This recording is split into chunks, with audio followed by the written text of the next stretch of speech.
दास आप जी के परिवार के दर्शन करने जरूर आएगा जी। यदि आप जी अभी आ सको तो बड़ी कृपा जी। हाँ जी ठीक है, दास कुछ महात्माओं के साथ पहुंचता है। धन अंका जी। धन निरंकार जी।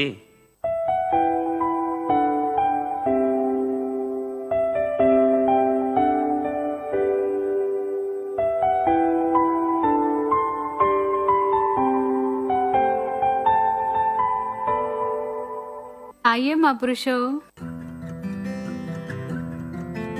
धन अंका जी। धन निरंकार जी।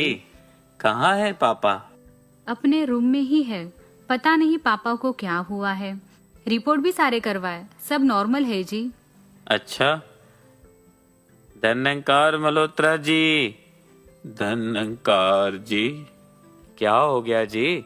बस आप संत महात्मा आशीर्वाद दो। पापा आशीर्वाद तो बना हुआ है सदगुरु का, आप टेंशन लेना छोड़ दीजिए। टेंशन? किस बात का टेंशन? महात्मा जी, दातार का दिया हुआ सब कुछ है, किसी चीज की कमी नहीं है। फिर भी पता नहीं क्यों पापा रात भर जागते रहते हैं। क्या बात हो गई मल्होत्रा जी, क्यों नींद नहीं आती? आप तो जानते हो महात्मा जी, समय के कारण बच्चे सत्संग में नहीं आते और अब तो आपस में ही टकरा रहे हैं। अब जिस बाप के दो बेटे आपस में ही झगड़ते रहते हो, उस बाप को सुकून की नींद कैसे आएगी? मल्होत्रा जी, दास समझ सकता है, पर आप ये क्यों भूल रहे हो कि आपके पास सदगुरु द्वारा दिया हुआ ब्रह्म ज्ञान है। आप इस निरंकार के साथ मस्त रहो। बाकी रही बात आपके बच्चों की, तो उनके लिए भी सदगुरु के चरणों में अरदास है, दातार हम सबको सुमत बख्शे। अब आप सारी चिंताएं छोड़कर सिमरन में ध्यान लगाओ। सदगुरु की कृपा से सब ठीक ही है। चले जी, कुछ सेवा परवान करके जाना जी।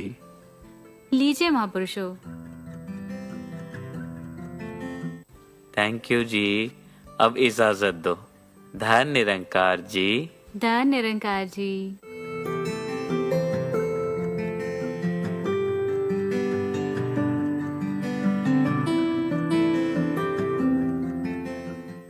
मल्होत्रा जी ने कितनी बड़ी बात कह दी। जिस पिता के दो बच्चे आपस में टकरा रहे हो, वो पिता कैसे सुकून से रहेगा? ये बात सुनकर बस यही ध्यान आया कि हम हमेशा अपने सुकून के लिए कार्य करते आए। जिससे हमें सुकून मिला वो कार्य हमने किया, लेकिन क्यों ना हम आपस में ऐसा व्यवहार करें कि हम किसी के सुकून के कारण बन पाए, क्योंकि किसी को सुकून पहुंचाना भी तो सुकून ही है। वाकई। महात्मा जी, आपको कितनी बार कहा था इसको वहां रखना है, फिर भी आपने यहाँ लाके रख दिया। थोड़ा ध्यान दिया करो। माफ करना जी, अभी वहां रख देता हूँ। क्या बात हो गई महात्मा जी? क्या करे महात्मा जी, व्यवस्था में रहते रहते कई बार अवस्था बिगड़ ही जाती है। सुकून ना हमको मिलता है, ना हमारी वजह से किसी और को। महात्मा जी, व्यवस्था में रहने से अवस्था नहीं बिगड़ती, अवस्था बिगड़ती है इस निरंकार के एहसास से दूर होने पर। जब हम अपने आप को साध संगत का सेवक नहीं व्यवस्थापक मान लेते हैं, तब अवस्था बिगड़ती है। बिल्कुल सही कहा आपने। अगर इस निरंकार के एहसास में रहकर सेवा भाव से व्यवस्था की जाए तो व्यवस्था भी भक्ति बन जाती है। आओ हम मिल करके इनके चरणों में अरदास करें। हम अपने अहम को त्याग कर मिथ्या मान को तज सेवक बनकर इनकी दी हुई सेवाओं को अधिकार नहीं कृपा मानकर गुरुमत में निभाते चले जाए। आप जी से ही प्रार्थना है, आप ही इन सेवाओं को निभा दो, ताकि व्यवस्था और अवस्था दोनों में भक्ति बनी भी रहे और बची भी रहे। क्या था मैं क्या बना हूँ, ये बात मैं न भूलूं। चाहे तू जो बना दे, औकात मैं न भूलूं।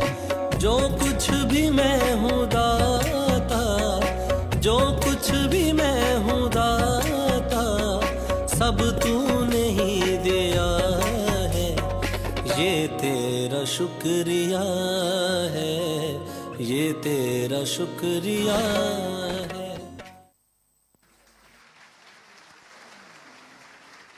सत्संग जी, जोरदार तालियां एक बार फिर से।